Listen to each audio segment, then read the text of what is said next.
sculptures, the white sculptures you talk about, they begin as very dark clay. So actually the clay I work with in my studio is pretty dark, right? And then that gets cast. I work, for the sculptures I work in clay, in pretty dark clay, and then I cast that and that becomes plaster. So the plaster becomes white, which is a cast of the original material. So actually the black paint and the clay are much more linked than you would maybe imagine, you know. But plaster,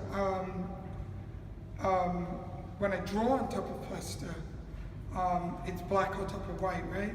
And when you do white on top of black, which the black paintings I worked chalk on top of black, it's very similar. It's a very similar discussion. You know, if you add black on top of white, or black on top of, black on top of white, or white on top of black, the discussion's really similar.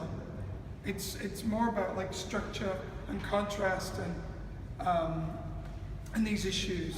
So it's very similar issues, but the clay begins dark.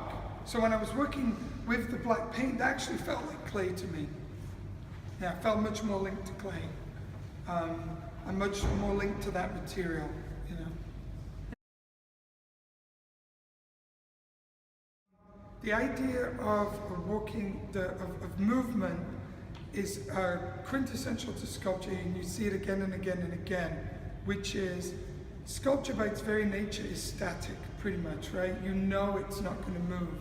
I mean, you can make a kinetic sculpture, but you know, if you're looking at an object, part of the dilemma in the piece is that it takes your space, right?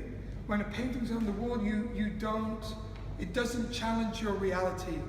You know that that's a painting on a wall. Whereas the sculpture kind of challenges your reality, and it's static, right? So the great challenge within sculpture is movement in life, right? You're making a kind of monument to death when you make a sculpture, and you're trying to deny that at the same time. So the idea of movement in sculpture, the walking man, goes through the kouros, you know, the very first freestanding Greek sculpture of a step, right? It's like a step out of the block, but it's also a step into your space, and it's also a challenge to the idea that you look and you know that's a block of stone, right? But it's kind of moving too. It's a great dilemma in sculpture. So for me, that always fascinated me. You're making a moving figure that we all know isn't moving.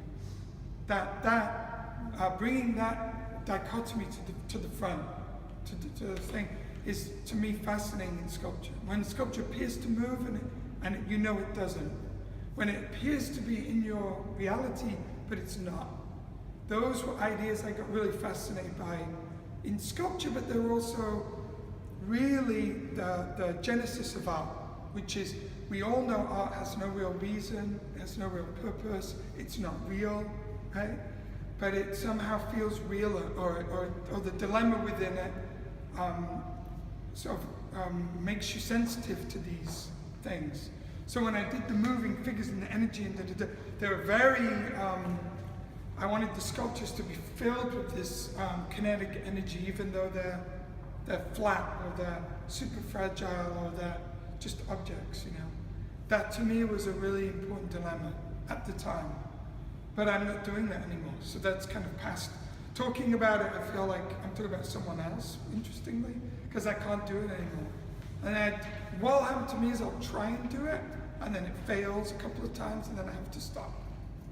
So now that's gone. I don't know why that's gone, but it's gone for the moment. The idea of, like, I almost can't see myself building a figurative sculpture anymore. Like, it just feels super foreign to me. But there are these new sculptures that have another movement, right? In a way, right?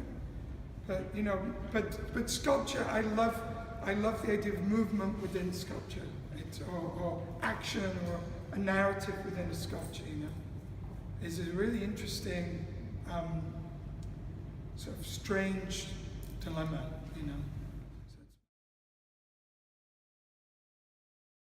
My sculptures often are, there's a process I use where I pour the plaster to make forms. I pour the plaster flat, and I always use symmetry and dissymmetry. It's funny you say that, because the sculptures don't come across as symmetrical, but they often, in their origin, they are very symmetrical.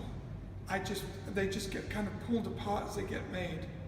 But I often make like 2 arms next to each other, or 2 legs, and then, you know, because they're handmade, the dissymmetry starts. You know, what I like about hand making things is things start to go wrong and they're slightly off, even if you want it to be perfectly symmetrical. And you feel that in these too. I'm someone, the way my brain works, I can never do perfect symmetry.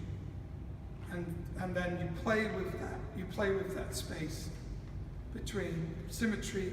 You know, there's the idea of Giotto, you know, the famous story about Giotto, to get the job, to be able to do one of the frescoes, he did a perfect circle for the Pope, or one of these people, he was able to draw freehand a perfect circle. And when they celebrated him and said, wow, that's amazing, he was super young. He said, I'm going to spend my whole life to learn how not to be able to do that, right? That was his bane, actually, being able to do a perfect circle, right? And that's art. It's like how you, between that perfect circle and fucking up the perfect circle, right? That's like Picasso. Like Picasso is about fucking up the perfect circle, you know? So there's always there's that journey, you know? You learn how to get good at something, and that's its greatest danger. You know, just as you get really good, it's like death's right there. You know, so it's like, then the dissymmetry has to happen, and the pain and all of that of falling out of whack, you know. But yeah, it's a good question about symmetry.